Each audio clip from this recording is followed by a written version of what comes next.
Bismillahirrahmanirrahim. Assalamualaikum warahmatullahi wabarakatuh. Perkenalkan, nama saya Febrina Eka Putri, NIM 1814080037 dari Tadris IPA Fisika A, BP 18, Fakultas Tarbiyah dan Keguruan UIN Imam Bonjol Padang.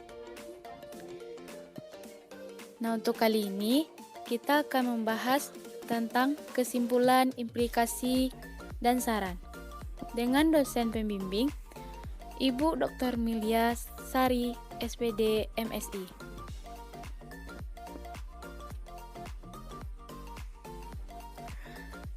Nah, untuk yang pertama, kita membahas tentang kesimpulan.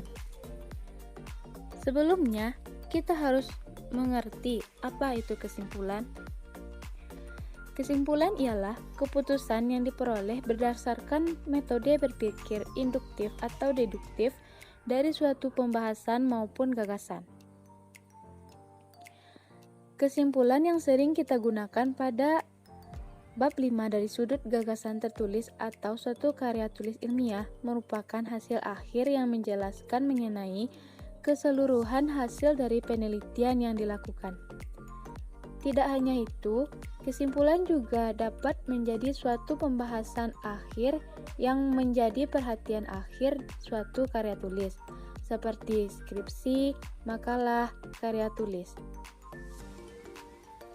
Tetapi, masih banyak di antara kita yang meremehkan salah satu bab akhir dari susunan karya tulis ilmiah ataupun makalah, sehingga kita lebih fokus mengerjakan gagasan utama, pendahuluan, dan bagian lainnya.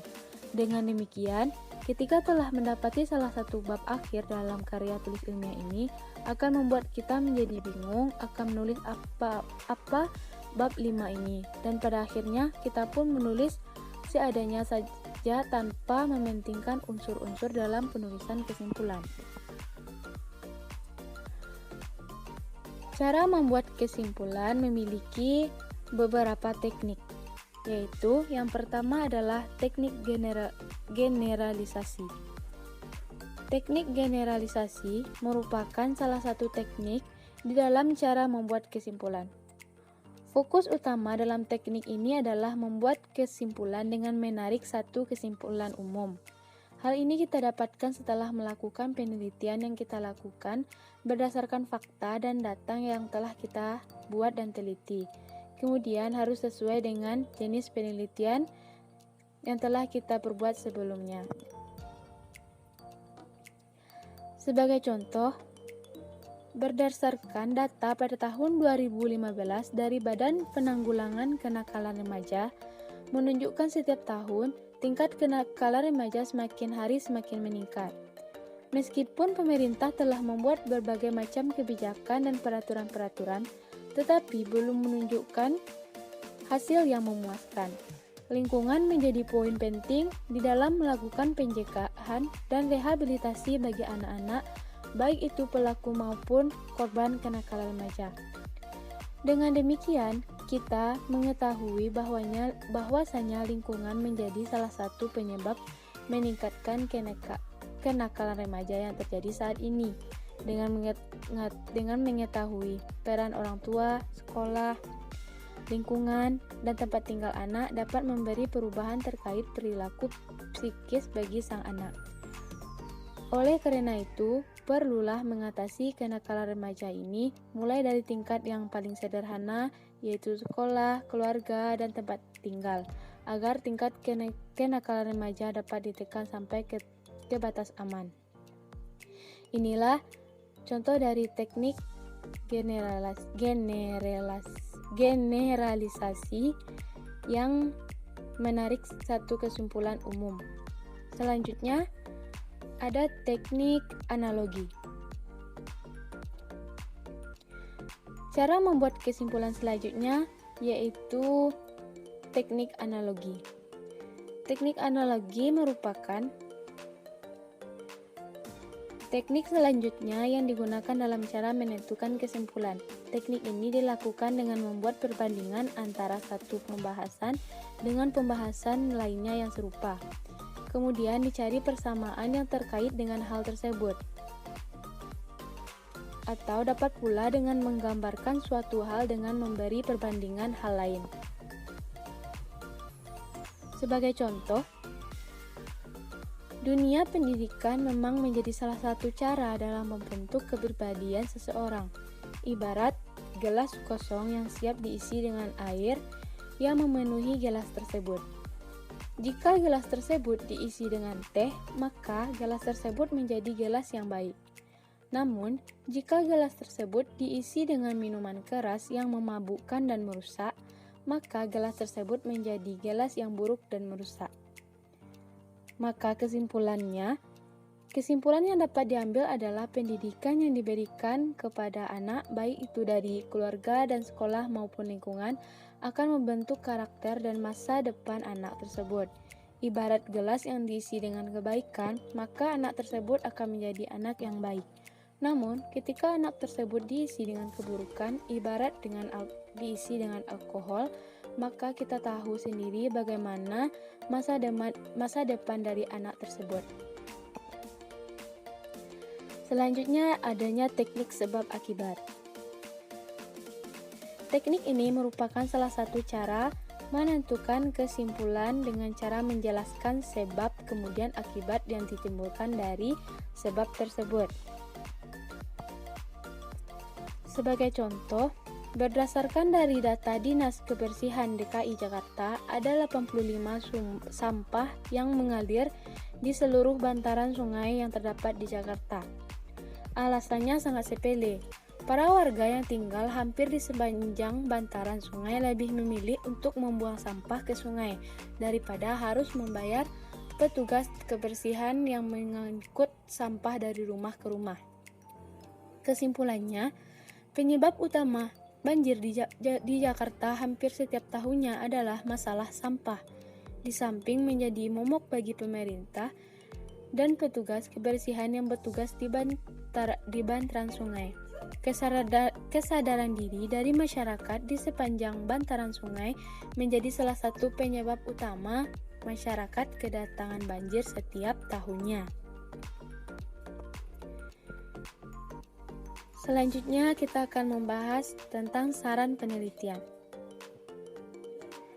Apa itu saran?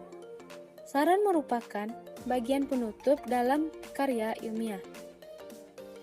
Saran berupa komentar atau sanggahan yang bersifat memberi masukan baik kepada pemerintah, instansi, dan sebagainya, tergantung variabel yang ada di dalam suatu skripsi. Saran ditulis di bab 5 setelah kesimpulan. Saran terletak di paragraf akhir dengan didahului serangkaian kesimpulan dari awal hingga akhir. Saat peneliti menulis saran ini, laporan penelitian harus melihat apa yang telah peneliti dapat dari hasil peneliti. Saran tentunya memiliki ciri-ciri. Ciri-cirinya yaitu yang pertama jumlah kata. Dalam menulis saran, dalam karya ilmiah dibatasi dengan jumlah minimal karakter. Pembatasan ini dilakukan sebagai bentuk penyetaraan dengan kalimat kesimpulan. Saran yang baik dalam karya ilmiah tidak lebih dari 200 kata. Yang kedua adalah menggunakan kata harapan.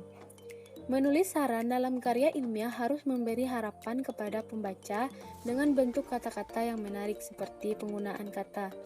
Harapannya dari penulisan ini didapat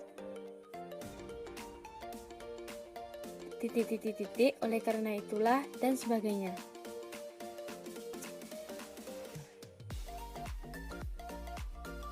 Selanjutnya memberikan rekomendasi. Langkah penulisan saran yang baik haruslah memberikan saran berupa penelitian lebih lanjut. Karena itulah, para ahli tidak memasukkan saran dalam abstrak.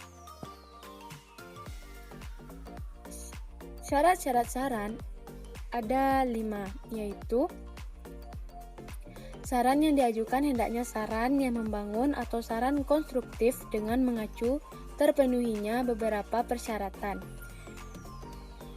1. Saran diuraikan secara singkat dengan bahasa yang jelas. 2. Saran memiliki sasaran objek yang memiliki otoritas penerapan yang jelas. 3. Saran disertai dengan tindakan operasional yang memungkinkan dapat dilakukan. 4. Saran disertai dengan kriteria indikator keberhasilan. Dan yang kelima, saran berupa imbauan untuk melakukan penelitian sejenis yang menekankan pada pendalaman.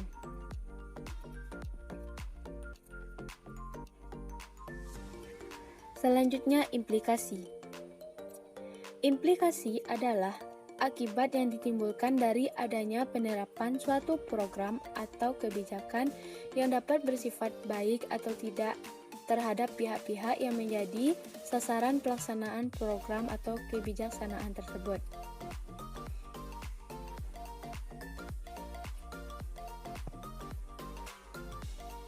Implikasi memiliki hubungan dengan kesimpulan dan saran. Dalam merumuskan kesimpulan dan saran, maka terlebih dahulu untuk melihat ataupun merujuk pada masalah dan tujuan utama penelitian. Kemudian disusun dengan ringkas hasil penelitian yang berkaitan dengan masalah dan tujuan utama penelitian tersebut. Sedangkan keterbatasan penelitian dengan implikasi. Yang pertama, keterbatasan penelitian itu sendiri digunakan untuk memaparkan hal-hal atau variabel yang sebenarnya tercakup dalam keluasan lingkup penelitian, tetapi karena adanya kesulitan metodologis tertentu sehingga di luar penelitian. Selanjutnya, pada keterbatasan penelitian dapat memberikan hasil pada pengujian model penelitian. Selanjutnya kita bahas contoh kesimpulan, implikasi, dan saran. Yang pertama, contoh kesimpulan. Berdasarkan hasil analisis dan pembahasan dapat ditarik kesimpulan sebagai berikut. Kinerja guru SD di Kecamatan Lebakwangi, Kabupaten Kuningan, Provinsi Jawa Barat tergolong tinggi. Hal ini terlihat dari data yang terkumpul menunjukkan bahwa rentangan skor sebesar 90-100 dan harga rata-rata sebesar 95,23. Hubungan antara iklim organisasi sekolah dengan kinerja guru memiliki tingkat signifikansi tinggi. Hal ini terlihat dari korelasi yang diperoleh sehingga Y sangat signifikan. Maka implikasi yang ditemukan selama ini masalah kinerja guru kurang mendapat perhatian yang serius baik dari pihak lembaga maupun dari pihak guru. Maka dalam mengatasi masalah tersebut diperlukan adanya usaha dan upaya dari pihak lembaga dan dari pihak pimpinan dalam rangka meningkatkan kinerja guru dengan cara mengadakan perbaikan pada variabel iklim organisasi sekolah yang dijalankan pada sekolah yang bersangkutan.